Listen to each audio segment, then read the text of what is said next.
तो number 1 team बनी पाकिस्तान, पीछे रह गया हिंदुस्तान क्योंकि पाकिस्तान ने तोड़ दिया बड़ा वर्ल्ड रिकॉर्ड। पाकिस्तान ने साउथ अफ्रीका को हराया नहीं है, पाकिस्तान ने साउथ अफ्रीका को दफना दिया है। 81 रन की विक्ट्री, और 81 रन की विक्ट्री नहीं है, क्लासेन को 100 भी नहीं करने दिया। 97 पे आउट हो गए क्लासेन। पहला मुकाबला भी जीता और अब दूसरा वनडे मुकाबला जीत के इतिहास ही रच दिया। साथ ही साथ हिंदुस्तान यानी कि टीम इंडिया को भी पीछे छोड़ दिया और बन गई एशिया की नंबर 1 टीम। यार 81 रन की विक्ट्री वनडे इंटरनेशनल के अंदर, 330 तुमने मारा। वहां पे साउथ अफ्रीका ने टॉस जीत के बॉलिंग कराई, आपने 330 ठोक दिया। आप बैटिंग करने आए, आपसे 250 भी नहीं बना। सीरीज पाकिस्तान जीत चुका है, अब सिर्फ डेड रबर बच गया है। वहां पे भी पाकिस्तान इनको व्हाइट वॉश कर सकता है। ऑस्ट्रेलिया को पाकिस्तान ऑलमोस्ट व्हाइट वॉश करके आ रहे हैं। वहां पे भी अगर पैट कमिंस ने शुरू में नहीं जिताया होता ना, तो पहला मैच भी पाकिस्तान ही जीती थी। बाकी के 2 मैच भी पाकिस्तान जीत गई, आराम से जीती है। There are so many positives for Pakistan. According to me, I will start with the biggest positive. Let me tell you, number 1 पे पाकिस्तान के लिए, मेरे लिए जो मुझे दिख रहा है, Shaheen Afridi is back. No doubt. Not Babar Azam, not Rizwan, not anybody else. Shaheen Afridi is back, totally back. उसकी पेस वापस आई है, उसकी एक्यूरेसी वापस आई है, उसकी विल टू विन वापस आई है, उसका कॉन्फिडेंस वापस आ गया है।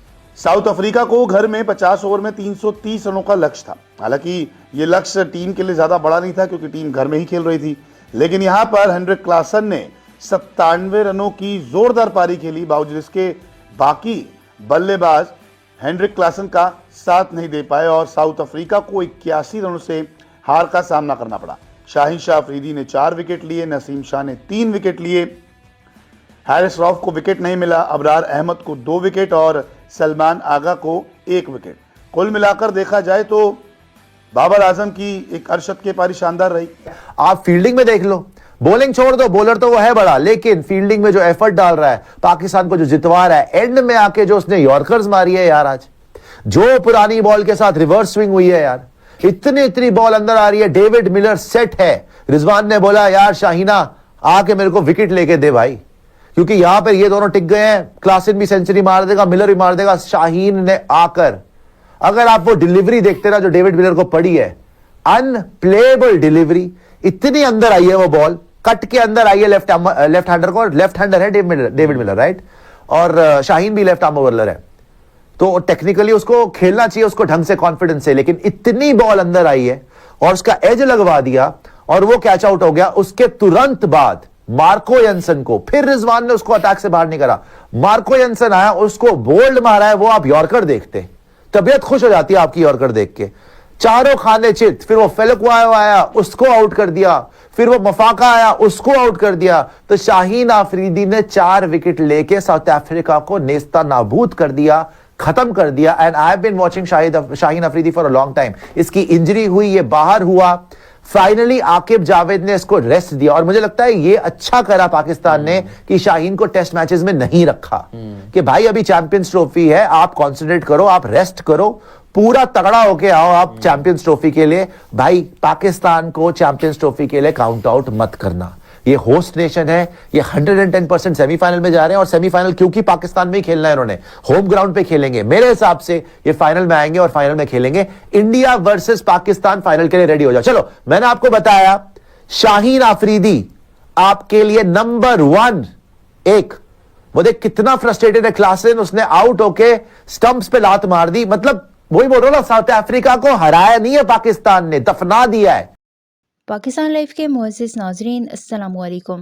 पाकिस्तान ने जनूबी अफ्रीका के खिलाफ वनडे सीरीज में शानदार कारकर्दगी का मुजाहरा करते हुए सीरीज अपने नाम कर ली। न्यूलैंड्स में खेले गए दूसरे मैच में पाकिस्तान ने 81 रन की फतह हासिल की और सीरीज में नाकाबिले शिकस्त बर्तरी हासिल की। पाकिस्तान की इस तारीखी फतह ने भारतीय मीडिया में हलचल मचा दी, जिसमें कप्तान मोहम्मद रिजवान ने 82 रन की शानदार इनिंग्स खेली, जबकि बाबर आजम ने 73 रन बनाकर टीम की बुनियाद मजबूत की। वो भारतीय मीडिया जो हमेशा पाकिस्तान को तनकीद का निशाना बनाता रहा है, इस बार तारीफें करने पर मजबूर हो गया है। मुख्तलिफ न्यूज चैनल्स पर तज्जियाकारों ने खुलकर पाकिस्तानी खिलाड़ियों की बैटिंग और बॉलिंग की महारत को सराहा। कुछ एंकर्स ने कहा कि पाकिस्तान ने जनूबी अफ्रीका जैसी मजबूत टीम को हर शोबे में पिछाड़ कर ये साबित कर दिया कि वो एक आलमी मयार की टीम है। भारतीय मीडिया के तज्जियाकारों ने खास तौर पर शाहीन शाह अफरीदी की तबाहकुन बॉलिंग और मोहम्मद रिजवान की कायदाना इनिंग्स की तारीफ की। कुछ न्यूज चैनल्स पर हैरत का इजहार करते हुए कहा गया कि जिस टीम को हालिया दिनों में गैर मुस्तहकम समझा जा रहा था, वो इस तरह की कारकर्दगी दिखाकर दुनिया को हैरान कर गई।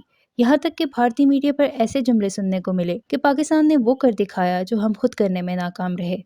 कुछ एंकर्स ने अपनी टीम पर तनकीद करते हुए कहा कि भारतीय खिलाड़ियों को पाकिस्तानी टीम से सीखना चाहिए कि मुश्किल हालात में किस तरह खेलते हैं। ये फतह न सिर्फ पाकिस्तानी शायकीन के लिए खुशी का बायस बनी, बल्कि इसने भारतीय मीडिया को हैरान और परेशान करके रख दिया। इस वजह से भारतीय मीडिया का मजीद क्या कहना है, इस वीडियो में देखें। वीडियो में आगे बढ़ने से पहले मेरे चैनल पाकिस्तान लाइव को सब्सक्राइब जरूर करें ताकि आने वाली वीडियो अपडेट से आगाह रहें। They have damaged them psychologically. एक साइकोलॉजिकल ब्रो है। पाकिस्तान ने उनको बोला कि बेटा हमारे सामने अगर आओगे ना वर्ल्ड कप में दोबारा मारेंगे। अबे व्हाइट वॉश कर रहे तुम्हें तुम्हारे घर पे जाके वनडे में, और वनडे में ही खेलना चैंपियंस ट्रॉफी। उन्होंने सब कुछ पहले मैच में उन्होंने पूरी जान लगा ली। रबाडा भी आ गया, मार्को एंसन भी आ गया, बार्टमैन खेल रहा है, सारे के सारे बंदे इनके खेल रहे, क्लासन वगैरह पूरी खेल रही है। कोई बी टीम नहीं खेली थी।